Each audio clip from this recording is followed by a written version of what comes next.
அனைவருக்கும் வணக்கம். இன்னைக்கு நம்ம ஃபைனான்ஷியல் அக்கவுண்டிங் அப்படின்ற சப்ஜெக்ட்ல இருக்கக்கூடிய ஒரு எக்ஸசைஸ் சம்முக்கான ஆன்சரை வந்து பார்க்கலாம். Chapter 4 rectification of errors. Rectification of errors அப்படின்ற சாப்டர் கீழே கேட்டிருக்கக்கூடிய ஒரு கொஸ்டினுக்கான ஆன்சரை வந்து பார்ப்போம். ரெக்டிஃபிகேஷன் ஆஃப் எரர்ஸ் அப்படின்னா அக்கவுண்டிங் எரர்ஸை எப்படி சரி பண்ணலாம் அப்படின்றதுக்கான chapter. Publication is Markam publication. அதாவது இந்த கொஸ்டின் வந்து மார்க்கம் பப்ளிகேஷன் புக்கில் கேட்டிருக்கக்கூடிய question. Page number is 4.26, exercise number 3. Rectify the following errors. So ஒரு 3 என்ட்ரிஸ் வந்து கொடுத்துருக்குறாங்க. இந்த 3 டிரான்சாக்ஷனில் வந்து தெர் ஆர் சம் எரர்ஸ். அதில் எரர் வந்து இருக்குது. அதை எப்படி நம்ம சரி பண்ணலாம் அப்படின்றத பார்ப்போம். இதில் ஃபர்ஸ்ட் வந்து returns outward book was under cost by ₹2000. Return outwards அப்படின்னாலும் பர்ச்சேஸ் ரிட்டர்ன் அப்படின்னாலும் ஒன்று தான். அதுக்கப்புறமேட்டு return inwards book was over cost by ₹1000. அதாவது ரிட்டர்ன் இன்வர்ட்ஸ் அப்படின்னா குட்ஸ் வந்து உள்ள வருது. அப்போ ரிட்டர்ன் இன்வர்ட்ஸ் அப்படின்னாலும் சேல்ஸ் ரிட்டர்ன் அப்படின்னாலும் ஒன்று தான். அதுக்கு அடுத்தது bills receivable book was over cost by ₹400. Bills receivable அப்படின்றது one of the current assets. So அப்போ இங்கே இருக்கக்கூடிய இந்த 3 கேட்டகரிஸ் ஆஃப் சப்சிடரி புக்ஸில் வந்து நமக்கு அண்டர் காஸ்ட் ஓவர் காஸ்ட் ஆயிருக்கு அப்படி சொல்லியிருக்கிறாங்க. அண்டர் காஸ்ட் அப்படின்னா வேல்யூ வந்து கம்மியாக கோட் பண்ணியிருக்கிறாங்கன்னு அர்த்தம். ஸோ அப்போ 2000 கம்மியாக வந்து என்ட்ரி பண்ணும்போது 2000 கம்மியாக இருக்குது. ஓவர் காஸ்ட் அப்படின்னா ₹1000, அதாவது ஒரு அமௌண்ட் வந்து எக்ஸ்ட்ரா இருக்குது. ஓவர் காஸ்ட்னா எக்ஸஸ் அமௌண்ட்டு, அண்டர் காஸ்ட்னா டிக்ரீஸ்டு அமௌண்ட்டு இல்லை லெஸ் அமௌண்ட்டுன்னு எடுத்துப்போம். அப்போ ஓவர் காஸ்ட்னா அதிகமாக கோட் பண்ணியிருக்கிறாங்க அப்படின்னு அர்த்தம். ஸோ இப்போ இந்த மாதிரி ஓவர் காஸ்ட் அண்டர் காஸ்ட் ஆயிருக்கு அப்படின்ற பட்சத்தில் அதை எப்படி நம்ம வந்து சரி பண்ணிக்கலாம் அக்கௌண்ட்ஸில். ஸோ நம்ம நார்மலாக வந்து ஏதாவது ஒரு மிஸ்டேக் பண்ணுறோம் அப்படின்னா என்ன பண்ணுவோம், we can make strike out, ஏதாவது சும்மா ஓவர் ரைட் பண்ணுறது இந்த மாதிரிலாம் பண்ணுவோம். அந்த மாதிரி ஆக்டிவிட்டிஸ் எல்லாம் வந்து நம்ம அக்கௌண்ட்ஸில் வந்து நம்ம என்ன பண்ணக்கூடாது அப்படின்னா நம்ம பண்ணக்கூடாது. அதுக்குன்னு there are some rules and regulations. அந்த ரூல்ஸ் அண்ட் ரெகுலேஷன்ஸை பேஸ் பண்ணி நம்ம எப்படி வந்து இந்த எரர்ஸ் எல்லாம் நம்ம எப்படி ரெக்டிஃபை பண்ணலாம், அதாவது சரி பண்ணலாம் அப்படின்றத பார்ப்போம். இப்போ பாருங்க, ஃபர்ஸ்ட் வந்து நம்ம ஆன்சர்ல வந்து நம்ம ஆன்சர் பார்க்கறதுக்கு முன்னாடி நோட்ஸ் வந்து பார்க்கலாம். Note number 1, nature of account in trial balance. Suppose நம்மளுக்கு நல்ல ட்ரையல் பேலன்ஸ் வந்து பக்காவா தெரியுது அப்படின்னா நம்மளால இந்த மாதிரி இந்த எரர்ஸ் எல்லாம், அக்கவுண்டிங் எரர்ஸ் எல்லாம் ஈஸியாக நம்ம சால்வ் பண்ண முடியும். ஃபர்ஸ்ட் நமக்கு வந்து இங்க கொடுத்துருக்கக்கூடிய சென்டென்ஸ்ல எந்தெந்த நேச்சர் ஆஃப் அக்கவுண்ட், எது வந்து டெபிட் நேச்சர், எது கிரெடிட் நேச்சர் அப்படின்னு சொல்லிட்டு நமக்கு தெரியணும். அதுக்கு நம்ம இன்கேஸ் நம்மளுக்கு ட்ரையல் பேலன்ஸ் கரெக்டாக தெரியுது அப்படின்னா, நல்லா தெரியுது அப்படின்னா நம்மளால ஈஸியாக வந்து இங்கே இருக்கக்கூடிய இந்த கண்டென்ட்டை நம்ம வந்து டெபிட் நேச்சரா கிரெடிட் நேச்சரா அப்படின்னு சொல்லிட்டு நம்மளால ஈஸியாக ஐடென்டிஃபை பண்ண முடியும். இப்போ நான் ஏற்கனவே சொன்னேன், ரிட்டர்ன் அவுட்வர்ட்ஸ் புக் அப்படின்னாலும் பர்ச்சேஸ் ரிட்டர்ன் அப்படின்னாலும் ஒன்று தான். அதாவது ரிட்டர்ன் அவுட்வர்ட்ஸ் அப்படின்னா வெளியில போகுதுன்னு அர்த்தம். அப்போ நம்ம ஆல்ரெடி உள்ள வந்த குட்ஸ் வெளியில போகுது அப்படின்னு அர்த்தம். அப்போ ஆல்ரெடி உள்ள வருது அப்படின்னா when the goods come into our organization, that is called purchase. So இப்போ இன்கேஸ் அப்போ பர்ச்சேஸ் பண்ண குட்ஸ் வந்து திருப்பி ரிட்டர்ன் ஆகுது அப்படின்னா due to some damages or defects in the goods, ஏதோ ஒரு ரீசன்னால என்ன பண்ணுறோம் அப்படின்னா திருப்பி வாங்கின குட்ஸை திருப்பி ரிட்டர்ன் அனுப்பிடுறோம். அப்போ அந்த மாதிரி நம்ம பண்ணக்கூடிய ஆக்டிவிட்டிஸ் பேர் வந்து பர்ச்சேஸ் ரிட்டர்ன். அப்போ returns outward is also known as purchase return. அப்போ return outwards book or purchase return book இது வந்து என்ன அப்படின்னு பார்த்தோம்னா கிரெடிட் நேச்சர். யூஸ்வலாக நம்மளுக்கு ட்ரையல் பேலன்ஸ் நம்ம ப்ரிப்பேர் பண்ணும்போது பர்ச்சேஸ் வந்து டெபிட்ல வரும், ஏன்னா குட்ஸ் வந்து உள்ள வருது. அப்போ பர்ச்சேஸ் பண்ண குட்ஸ் வந்து பர்ச்சேஸ் பண்ணுறோம்னா டெபிட்ல வரும். அப்போ ஆப்போசிட்ல பர்ச்சேஸ் ரிட்டர்ன் வந்து அப்படி ஆப்போசிட்ல என்ன ஆகிடும் அப்படின்னா கிரெடிட் சைடுக்கு போயிடும். அப்போ நம்ம ட்ரையல் பேலன்ஸ்ல என்ன பண்ணியிருப்போம் அப்படின்னா பர்ச்சேஸ் ரிட்டர்ன் புக் இல்லை ரிட்டர்ன் அவுட்வர்ட்ஸ் புக்கோடைய அமௌண்ட் வந்து நம்ம கிரெடிட் சைடில் மென்ஷன் பண்ணியிருப்போம். அப்போ அது நேச்சர் வந்து என்ன அப்படின்னா கிரெடிட் நேச்சர். அதுக்கு அடுத்தது returns inward book. Returns inward அப்படின்னா நாம் வந்து குட்ஸை வந்து நம்ம என்ன பண்ணியிருப்போம் அப்படின்னா சேல்ஸ் பண்ணியிருப்போம், அதாவது ஃபினிஷ்டு குட்ஸை. அப்போ return inwards book is also known as sales return book அப்படி சொல்லிட்டு நம்ம எடுத்துக்கலாம். ஏன்னா நம்ம சேல்ஸ் பண்ண குட்ஸு ஏதோ ஒரு டேமேஜ், நம்மளோட சேல்ஸ் பண்ண குட்ஸில் ஏதோ ஒரு டேமேஜ் இல்லை ஏதோ ஒரு ரீசன்னால which is returned by our customer. அப்போ நம்மளோட கஸ்டமர் வந்து நமக்கு திருப்பி ரிட்டர்ன் அனுப்பிச்சிடுறாரு. அப்போ வெளியே போன குட்ஸ் வந்து திருப்பி ரிட்டர்ன் நம்மளோட ஆர்கனைசேஷனுக்கே வந்துடுது. அப்படின்ற பட்சத்தில் நம்ம என்ன பண்ணிக்கலாம் அப்படின்னா ரிட்டர்ன் இன்வர்ட்ஸ் புக் வந்து சேல்ஸ் ரிட்டர்ன் புக் அப்படின்னு சொல்லிட்டு நம்ம எடுத்துக்கலாம். அப்ப யூசுவலா வந்து பாருங்க, சேல்ஸ் வந்து எங்க வரும்னு பார்த்தோம்னா, ட்ரையல் பேலன்ஸ்ல கிரெடிட் சைட்ல வரும். ஏன்னா குட்ஸ் வந்து கோ ஃப்ரம் அவர் ஆர்கனைசேஷன். நம்மளோட ஆர்கனைசேஷன்ல இருந்து வெளியில போயிடுது. அப்ப வெளியில போகும்போது குட்ஸ் வந்து வெளியில போகும்போது அது வந்து என்ன ஆகும்? கிரெடிட் நேச்சர்ல வரும். அப்ப சேல்ஸ் வந்து கிரெடிட்ல இருக்குதுன்னா ட்ரையல் பேலன்ஸ்ல, அப்ப அதுக்கு ஆப்போசிட்ல வந்து சேல்ஸ் ரிட்டர்ன் வந்து இருக்கும். ஏன்னா சேல்ஸ் பண்ண குட்ஸ் நமக்கு ரிட்டர்ன் வந்துடுச்சு. அப்போ சேல்ஸ் ரிட்டர்ன் வந்து நமக்கு ட்ரையல் பேலன்ஸ்ல டெபிட் நேச்சர்ல வரும். அடுத்தது வந்து பில்ஸ் ரிசீவபிள். பில்ஸ் ரிசீவபிள் அப்படின்றது one of the current assets. யூஸ்வலா ட்ரையல் பேலன்ஸ்ல வந்து அசெட்ஸோட நேச்சர் அது எந்த கேட்டகரி ஆஃப் அசெட்டா இருந்தாலுமே சரிதான். அசெட்டோட நேச்சர் வந்து என்ன ஆகும் அப்படின்னா யூஸ்வலா டெபிட் சைட்ல வரும். ஃபர்ஸ்ட் நம்மளுக்கு இந்த நேச்சர் ஆஃப் அக்கௌண்ட் வந்து நமக்கு கரெக்டா தெரியணும். அப்படி நமக்கு நேச்சர் ஆஃப் அக்கௌண்ட் கரெக்டா தெரிஞ்சா மட்டும்தான் நம்மளால என்ன பண்ண முடியும் அப்படின்னா அடுத்தது ஃபர்தரா வந்து நம்ம என்ன பண்ணலாம் அப்படின்னா இதை எப்படி சரி பண்ணலாம் அப்படின்றத அடுத்தது நோட்ஸ்ல வந்து செகண்ட் அண்டர் காஸ்ட். இங்க வந்து இந்த காஸ்ட் அப்படின்னா வேல்யூன்னு அர்த்தம். அண்டர்னா குறையுதுன்னு அர்த்தம். அப்ப அண்டர் காஸ்ட் அப்படின்னா under value or decreased value. Value வந்து கம்மியா கோட் பண்ணியிருக்கிறாங்கன்னு அர்த்தம். அதுக்கு அடுத்தது ஓவர் காஸ்ட். காஸ்ட்னு அமௌண்ட். ஓவர் காஸ்ட்னா எக்ஸ்ட்ரா கோட் பண்ணிட்டாங்க. அப்ப டோட்டல் பேலன்ஸ்ல ஏதோ ஒரு அமௌண்ட் வந்து எக்ஸ்ட்ரா வந்து இருக்குது. இல்ல இன்க்ரீஸ்ட் வேல்யூ. வேல்யூ வந்து அதிகப்படுத்தி இல்ல மிகைப்படுத்தி வந்து காமிச்சிருக்கிறாங்க அப்படின்னு அர்த்தம். அதுக்கு அடுத்தது இதெல்லாம் வந்து நம்மளுக்கு பேசிக்கா தெரிஞ்சிருக்கக்கூடிய விஷயம். அதுக்கு அடுத்தது அக்கவுண்டிங் ட்ரீட்மெண்ட். இதுதான் ரொம்ப முக்கியம்.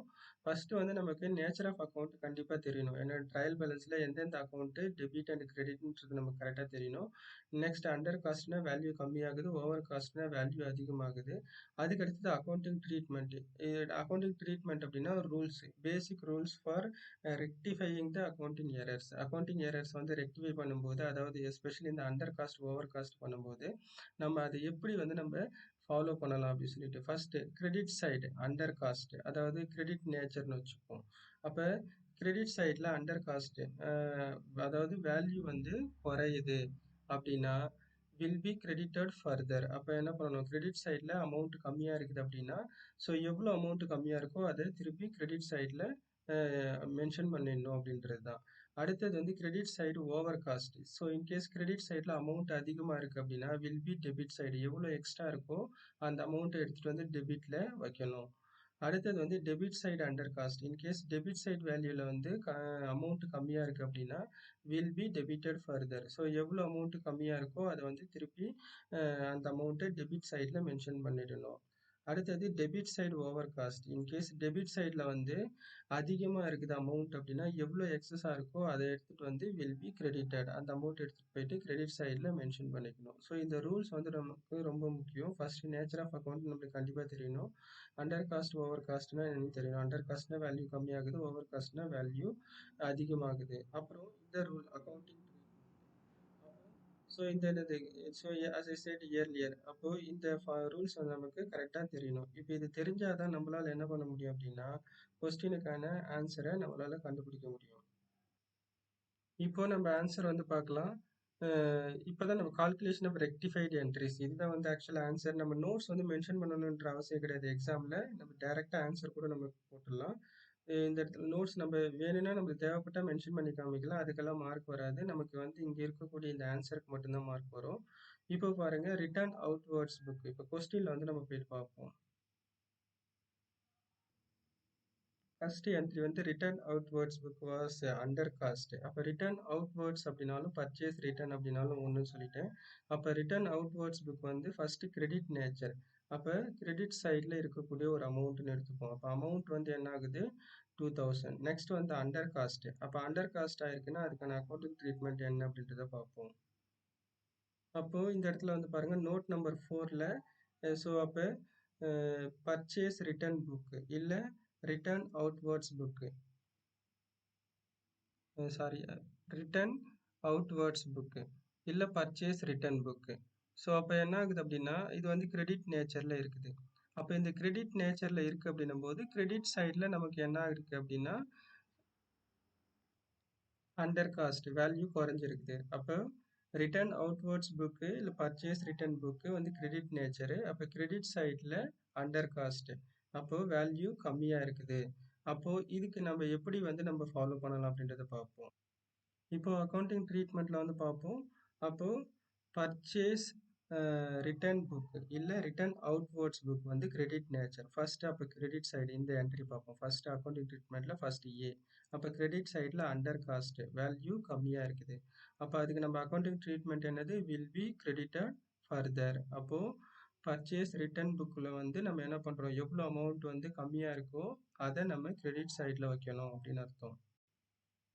ஓகே, அப்போ பர்ச்சேஸ் ரிட்டர்ன் புக் இல்லை ரிட்டர்ன் அவுட்வேர்ட்ஸ் புக் வந்து கிரெடிட் நேச்சரு. அப்போ நம்ம என்ன பண்ணுறோம் அப்படின்னா அண்டர் காஸ்ட் ஆயிருக்கு. அப்போ அண்டர் காஸ்ட்னா வேல்யூ கம்மியாக இருக்குது. அப்போ கிரெடிட்டட் ஃபர்தர். அப்போ நம்ம என்ன பண்ணுறோங்கன்னா ஆன்சரில் வந்து ஜஸ்ட் கிரெடிட் த ரிட்டர்ன் அவுட்வேர்ட்ஸ் புக் அப்படி சொல்லிட்டு நம்ம மென்ஷன் பண்ணிப்போம். அவங்க கொஸ்டினில் வந்து ஒரு அமௌண்ட் கொடுத்துருப்பாங்க, ஒரு 2000 ருபீஸ் வந்து குறைஞ்சிருக்குது அப்படி சொல்லியிருப்பாங்க. அப்போ வித் ருபீஸ் 2000 அப்படி சொல்லிட்டு மென்ஷன் பண்ணாலே அது வந்து என்னது ரெக்டிஃபைடு என்ட்ரி தான். நம்ம இப்போ அதுக்கு வந்து நம்ம சரி பண்ணிட்டோம் அப்படின்னு அர்த்தம். அதுக்கு அடுத்தது செகண்ட் என்ட்ரி என்ன அப்படின்றத பார்ப்போம். செகண்ட் என்ட்ரி வந்து return inwards book. Return inwards அப்படின்னா வெளியே போன குட்ஸ் திருப்பி ரிட்டர்ன் வந்துடுச்சு. அப்போ அதுக்கு பேர் வந்து குட்ஸ் வந்து வெளியில் போகுதுன்னா சேல்ஸு. அப்போ சேல்ஸ் பண்ண குட்ஸ் ரிட்டர்ன் வருது அப்படின்னா சேல்ஸ் ரிட்டர்ன். அப்போ ரிட்டர்ன் இன்வர்ட்ஸ் புக் அப்படின்னாலும் சேல்ஸ் ரிட்டர்ன் அப்படின்னாலும் ஒன்று தான். இது வந்து ட்ரையல் பேலன்ஸில் டெபிட் சைடில் வரும். ஏன்னா சேல்ஸ் வந்து கிரெடிட் சைடில் இருக்கும். அப்போது சேல்ஸ் ரிட்டர்ன் வந்து என்ன வரும் அப்படின்னா டெபிட் சைடில் வரும். அப்போ ஃபர்ஸ்ட் வந்து நேச்சர் ஆஃப் அக்கௌண்ட் வந்து அப்போ டெபிட் சைடில் நம்ம பார்க்கணும். அதுக்கு அடுத்தது வந்து ஓவர் காஸ்ட். அப்போ டெபிட் சைடில் ஓவர் காஸ்ட் ஆயிருந்ததுன்னா அதை நம்ம எப்படி சரி பண்ணலாம் அப்படின்றத அக்கௌண்டிங் ட்ரீட்மெண்ட்ல பார்ப்போம். அப்போ கொஸ்டின்ல வந்து ஓவர் காஸ்ட் 1000 ருபீஸ் வந்து டெபிட் சைடில் ஓவர் காஸ்ட் ஆயிருக்கு. அப்போ இது வந்து அக்கௌண்டிங் ரூல்ல எப்படி ஆகுதுன்னு பார்க்கலாம்.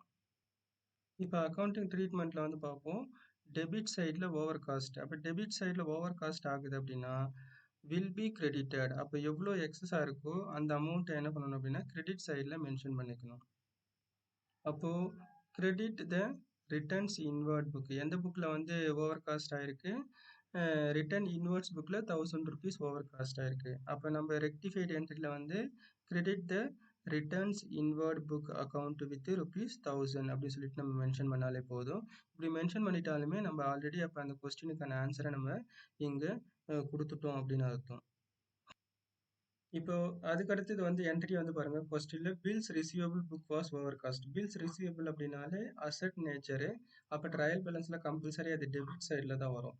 அப்போ டெபிட் சைடில் ஓவர் காஸ்ட் ஆயிருக்கு அப்படின்னு அர்த்தம். ஓவர் காஸ்ட்னா அதிகமாக இருக்கு. அப்போ 400 ருபீஸ் வந்து எக்ஸ்ட்ரா இருக்கு. அப்போ நம்ம அக்கௌண்டிங் ட்ரீட்மெண்ட்ல வந்து நம்ம என்ன பண்ணணும், டெபிட் சைடில் ஓவர் காஸ்ட் ஆயிருந்ததுன்னா அதுக்கான ரிசல்ட் என்ன இருக்கும் அப்படின்றத பார்ப்போம். ஸோ அதே கேட்டகரி தான் அக்கௌண்டிங் ட்ரீட்மெண்ட்ல இந்த லாஸ்ட் ஒன் பார்ப்போம். டெபிட் சைடில் ஓவர் காஸ்ட் ஆயிருக்குன்னா வில் பி கிரெடிட்டட். இங்கே கொடுத்துருக்கக்கூடிய நாலுமே வந்து நம்மளுக்கு வந்து அப்ளை ஆகணும் அப்படின்றதுலாம் அவசியம் கிடையாது. ஸோ நமக்கு கொடுத்துருக்கக்கூடிய கொஸ்டினை பேஸ் பண்ணி இந்த நாலுத்துல ஏதாவது ஒன்று வந்து நம்மளுக்கு அப்ளை ஆகலாம், இல்லை ஏதாவது ஒன்று மட்டுமே ரிப்பீட்டடாகவும் அப்ளை ஆகலாம். ஸோ அப்போ nature of the credit debit under cost over காஸ்ட்டை பொறுத்து இந்த ரூல் வந்து அப்ளை ஆகும். ஸோ இந்த 4 ரூலுமே வந்து நமக்கு கரெக்டாக தெரியுது அப்படின்னா ஸோ ஈஸியாக அண்டர் காஸ்ட் ஓவர் காஸ்ட் நமக்கு அந்த பேசிஸில் கொஸ்டின் கேட்கும்போது நம்மளால் என்ன பண்ண முடியும் அப்படின்னா அதுக்கான ஆன்சரை வந்து நம்மளால் கண்டுபிடிக்க முடியும். இப்போது நம்ம ஆன்சர் என்ன அப்படின்றத பார்ப்போம். அப்போது தேர்ட் வந்து பில்ஸ் ரிசீவபிள். இது வந்து என்னது டெபிட் நேச்சர். அப்போ டெபிட் சைடில் ஓவர் காஸ்ட் ஆகிருக்கிறதா கொஸ்டினில் சொல்லியிருப்பாங்க. அப்போ வில் பி கிரெடிட்டட். ஜஸ்ட் அப்படியே ஆன்சர் வந்து credit the bills receivable book account with rupees 400. அப்போ 400 ருபீஸ் வந்து ஓவர் காஸ்ட் ஆயிருக்கு டெபிட் சைடில். அப்போ அது வந்து நம்ம என்ன பண்ணிட்டோம், கிரெடிட்டில் மென்ஷன் பண்ணிட்டோம் அப்படின்னு அர்த்தம். தட்ஸ் ஆல், அவ்வளவுதான்.